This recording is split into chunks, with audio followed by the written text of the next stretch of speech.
Welcome to Bikes, Boats, and Bivouacs. Today we're installing a new 8 horsepower Honda twin-cylinder motor on the back of the 14-foot Polarkraft.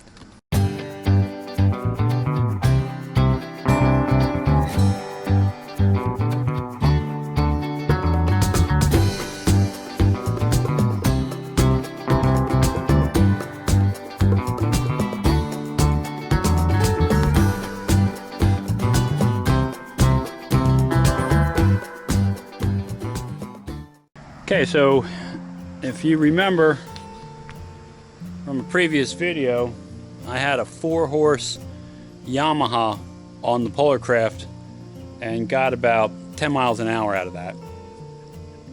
And I decided to upgrade the motor. So today we're going to install the 8 horsepower twin-cylinder Honda 4-stroke on the 14-foot Polarkraft. Now this is a heavy motor. The other motor was 40 pounds. This motor is 123 pounds. So there's a couple things we have to do differently since we're not going to be taking this off the transom and putting it back on. The first thing I want to point out is if you're getting a motor that's above 80 pounds on a smaller aluminum boat, you want to make sure you have a transom saver. So this is a transom saver, and it takes the weight off of the transom when you bounce so the engine doesn't flex and weaken the transom. And these are anywhere from $25 to $100. This particular one was $45 from Cabela's. I drilled a hole through the bottom to put this on. Then of course, once we get to the lake or the bay, we'll take this piece off and drop it in the water. But this straps on here so that we don't have any pressure on the transom when it bounces. So at 123 pounds, we want to make sure we do that. Now the reason this motor is so much heavier, it is a twin-cylinder motor and it does have a generator, so we can run depth finders and all that kind of stuff, and the trolling motor, and I won't wear down the battery, it'll charge the battery. So that's why we went with this motor. You'll notice it's a really nice design. You can lay these on the side, but you can only lay them on this side to store them. I don't do that. I keep them on a stand. The most interesting thing here, we have a 4-bladed prop, which will help with thrust. Now, with a motor that has more power, there's an increased likelihood that you could throw the motor off the transom, even if it's tightened down, when you make a sharp turn because of the force of the motor. So if we just use these to tighten it down onto the transom, if I turn real fast, this thing could fall right off. But they do provide 2 holes so that you can bolt this in. And that's what we're going to do today. We're going to bolt this on. I also have a safety chain locked on there for extra security. So that is what we're going to do. This motor has forward and reverse. It's a front design, choke, kill switch, twisted throttle. It is a pull start. So once we get this installed, we'll take it to the lake and go through the break-in period. Now we got a series of items to do on the break-in. First 15 minutes is just kind of idling in gear. And then we move to using 10 to 30% of the power for a period of time. I'll put that on the screen up here so you can see it. And then the balance of the 10-hour break-in period, we vary the speeds but can't be wide open for more than 5 minutes. But that'll be enough time to do our speed test and see how fast we're going. The first thing we want to do is make sure that our engine is in the center. And we do that by measuring from the edge of the engine to the edge of the boat on both sides and see if they're the same.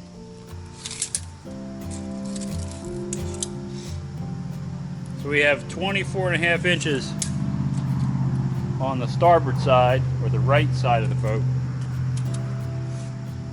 and 24.5 inches on the port side or left side of the boat. So I guessed properly when I set that up, and it's directly in the center. So we're now ready to drill 2 holes through the transom, put the bolt in. One of the things that I want to do is make sure that I don't take the paint off the motor bracket. So I bought bolts slightly smaller than this, so when I drill this I don't have to touch this piece of metal. And I'll show you what bolts we're going to use. So I went with a 1/4 by 3" bolt. Any excess I can cut off. A 1/4 by 1 1/4" washer. A 1/4" by 20 nylon lock nut, so that won't come off. And then if I need them, I have number 12 flat washers, but I think this is going to be the perfect size for the outside of the motor. So let's pick a drill bit, then get started.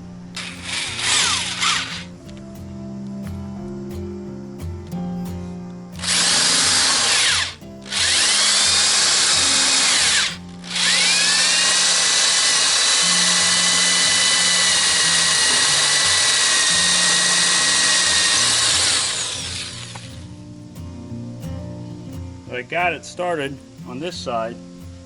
Of course, the motor gets in the way, so I have to start the hole on the other side, and then we'll slide the motor over so I can finish drilling through.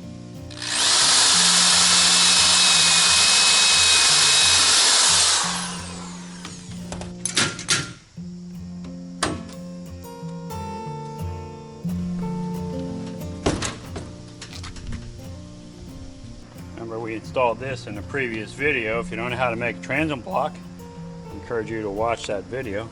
Now we can finish this hole.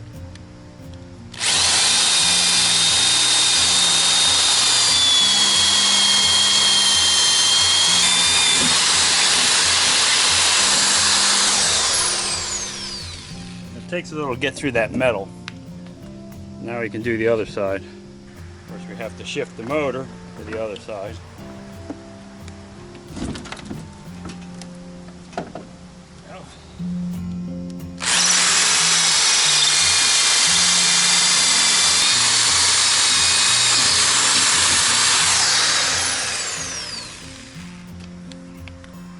I'm going to check our screws to make sure they go through. That all works.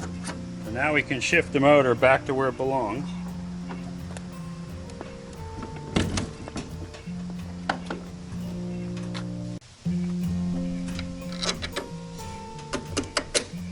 One of the nice features of a Honda is they have this collapsible handle. So when you're moving the motor, this will come up and you can grab that handle. In the back you have this lip handle. You can see that I really don't need a washer on there. And my flat washer and my lock nut to the inside.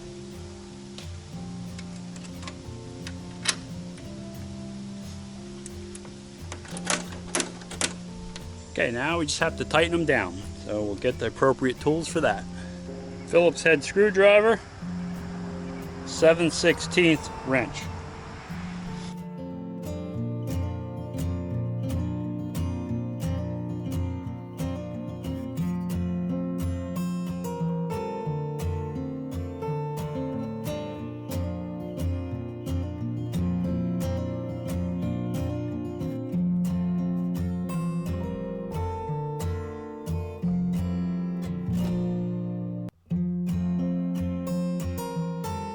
The other side.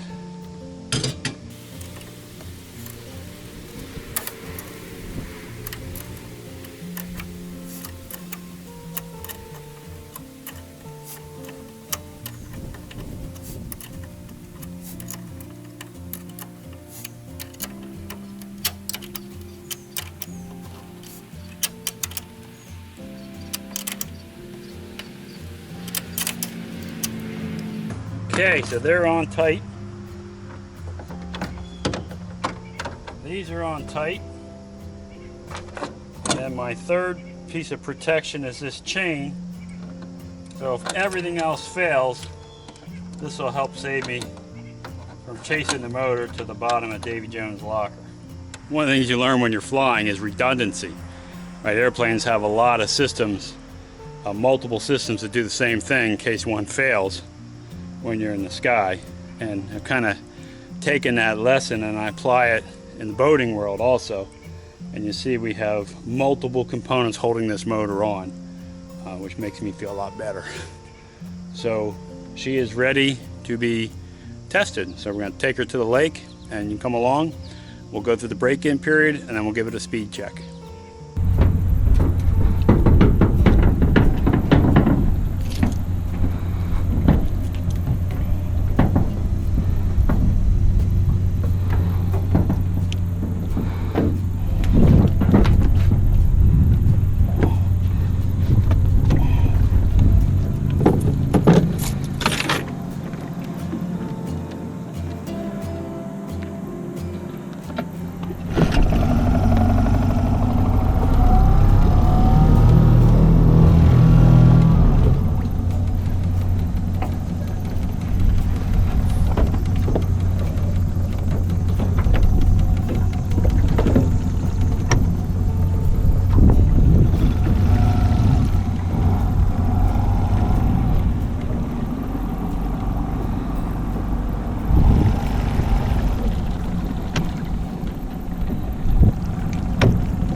So you can see that motor started on the first pull.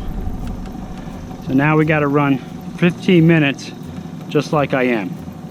So I put in at the Blue Marsh Lake at the upper PA Fish and Boat Commission ramp on 183. This is all no wake zone, so it's a good way to burn off 15 minutes. Then we'll move to 10 to 30% speed, and then after that we can vary it, including wide open, but only wide open for 5 minutes the first 10 hours on the motor. So that's our plan. We got full fuel, we got the anchor, and so far so good. So we'll see how she does. Okay, we're going to do our speed test now that we had the second phase broken in. So now we can run it up to full speed and see what kind of speed we get.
Wide open with 8 horses, 18 miles an hour, which is pretty good for 8 horsepower on a 14-foot boat. Very pleased with the performance of the Honda. If you enjoyed this video, consider subscribing to the channel. It's free. It helps me out a lot. Also ring that bell. You'll be notified every time I put up a new video. And also give the video a thumbs up. That helps too. But more important than all that, go have some fun out there. Thanks for watching.